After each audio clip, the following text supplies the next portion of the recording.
মাটিতে আর পুকুরের পানিতে দিয়াশলাই ধরলেই জ্বলছে আগুন, তাও আবার বাংলাদেশেরই একটি জায়গায়। ঘটনাটি হয়তো অনেকেই জানেন, আবার অনেকেরই অজানা। বাংলাদেশের বুকে এমনই এক জায়গা লুকিয়ে আছে যেখানে এক দুর্ঘটনার পর আজ ৭০ বছর ধরে জ্বলছে এই আগুন। নাম তাদের আগুন পুকুর আর আগুন পাহাড়।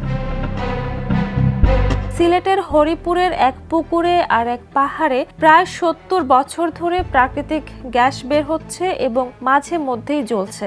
১৯৫৫ সালে প্রথম কূপ খননের সময় ভয়াবহ এক আগুনের বিস্ফোরণ ঘটে। বিস্ফোরণের পর সেখান থেকে উচ্চ চাপে প্রাকৃতিক গ্যাস বের হতে থাকে। এক পর্যায়ে গ্যাস অক্সিজেনের সঙ্গে সংস্পর্শে এসে জ্বলতে শুরু করে।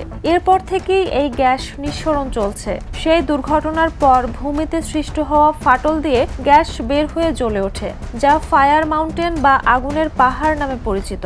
জায়গাটি এখন একটি পর্যটন কেন্দ্রে পরিণত হয়েছে। বিপজ্জনক হওয়া সত্ত্বেও বিভিন্ন জায়গা থেকে মানুষ এখানে ভিড় করে এই অদ্ভুত দৃশ্যটি দেখতে। আগুনের রং থাকে কখনো লাল, কখনো আবার নীল। পর্যটক ও কৌতূহলী দর্শনার্থীরা আশ্চর্য হয়ে দেখে কিভাবে এক দুর্ঘটনা দীর্ঘায়িত ভূতাত্ত্বিক দৃশ্য তৈরি করলো। আগুন পাহাড় বা আগুন পুকুর কেবল একটি দর্শনীয় স্থান নয়, এটি প্রাকৃতিক গ্যাস অনুসন্ধানের ঝুঁকি ও সীমাবদ্ধতার এক জীবন্ত স্মারকও। অনিয়ন্ত্রিত মিথেন নিঃসরণ পরিবেশের জন্য ক্ষতিকর। বায়ু দূষণ থেকে শুরু করে গ্রিনহাউস গ্যাস বৃদ্ধিতে এর প্রভাব রয়েছে। একই সঙ্গে এটি মনে করিয়ে দেয় যে হরিপুর ছিল দেশের প্রথম দিকের আবিষ্কৃত গ্যাস ক্ষেত্রগুলোর একটি, যেখানে প্রাথমিক ত্রুটি আজও স্থায়ী ছাপ রেখে গেছে।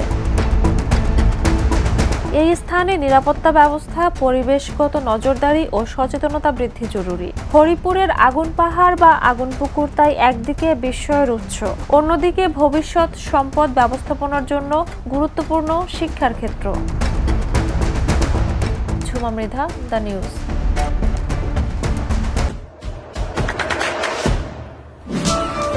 দেশে দেশে সবার সাথে, দ্য নিউজ।